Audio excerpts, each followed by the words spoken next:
Hi అండి, అందరికి నమస్తే. ఈరోజు కర్రీస్ ఏంటంటే చెన్నా ఆలు కర్రీ అండి. చాలా అంటే చాలా బాగుంటుంది, చాలా టేస్టీగా కూడా ఉంటుంది. రైస్కి చపాతీకి చాలా బాగుంటుంది. తప్పకుండా ఒక్కసారి ట్రై చేసి చూడండి.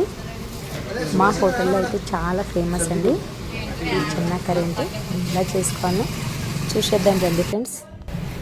ముందుగా స్టవ్ మీద ప్యాన్ పెట్టేసుకొని తగినంత ఆయిల్ అయితే వేసుకోవాలండి. నేను ఇక్కడ ఎక్కువగా చేసుకున్నాను కాబట్టి కొద్దిగంత ఎక్కువగానే వేసుకున్నాను. ఆయిల్ వేడి అయ్యాక జీలకర్ర ఆవాలు వేసుకోవాలండి. జీలకర్ర ఆవాలు చిటపడలాడుతున్నాయి. ఇప్పుడు అందులోకి సన్నగా తరిగి పెట్టేసుకున్న ఉల్లిగడ్డలు వేసుకోవాలి. ఒక 2 నిమిషాల పాటు ఫ్రై చేసుకోవాలండి ఉల్లిగడ్డని. కలేమాకండి.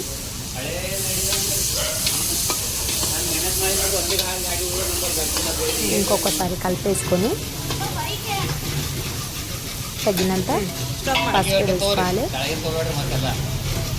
పేస్ట్కి సరిపడినంత అల్లం వెల్లిగడ్డ పేస్ట్ వేసుకోవాలండి. వేసుకొని ఇంకొక 2 నిమిషాల పాటు ఫ్రై చేసుకోవాలండి.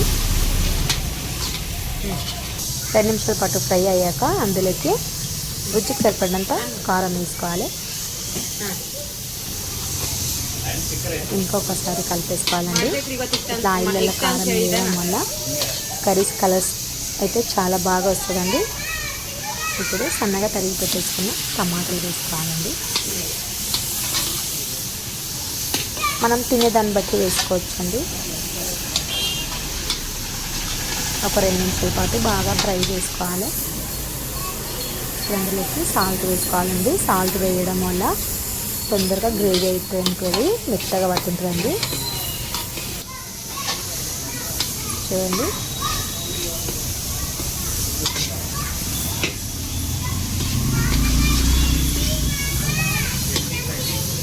ఇప్పుడు ఇందులోకి పచ్చి కొబ్బరి పేస్ట్ అండి.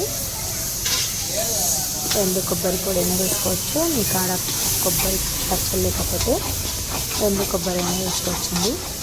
నేనైతే ఇక్కడ పచ్చి కొబ్బరి పేస్ట్ వేసుకున్నాను. టేస్ట్ చాలా బాగా వస్తుంది కాబట్టి ఇప్పుడు అందులో వేసుకున్నాక బాగా ఒకసారి కలిపేసుకొని అందులోకి కొద్దిగంత పల్లి పౌడర్ వేసుకోవాలండి.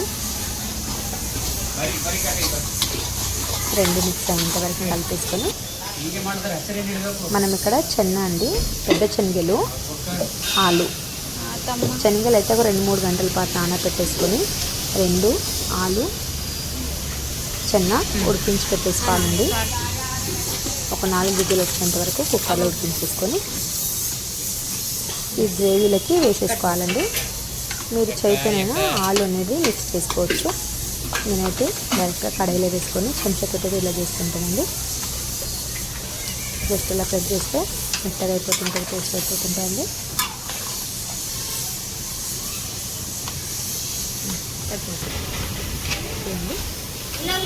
కర్రీ రెడీ అయిపోయినట్టే. ఇందులోకి ఇంకొన్ని వాటర్ అయితే వేసుకోవాలండి.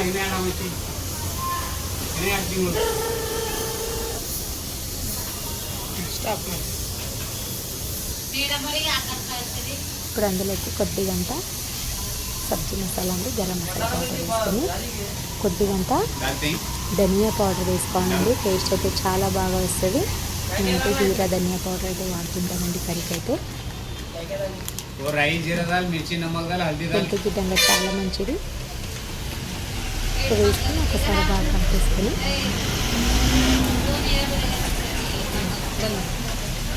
సన్నగా తరిగి పెట్టేసుకున్న కొత్తిమీర వేసుకోవాలండి లాస్ట్కి.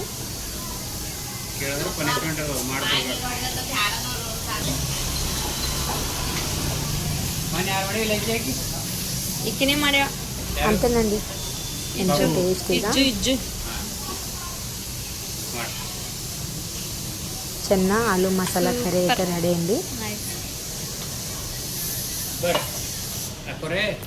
తప్పకుండా మిగతాగా ఒక్కసారి ట్రై చేసి చూడండి.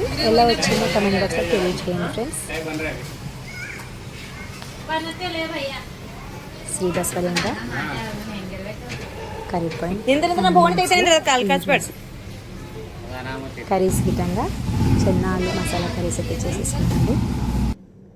బాయ్ అండి. నెక్స్ట్ వీడియోలో మళ్ళీ కలుద్దాం. వీడియో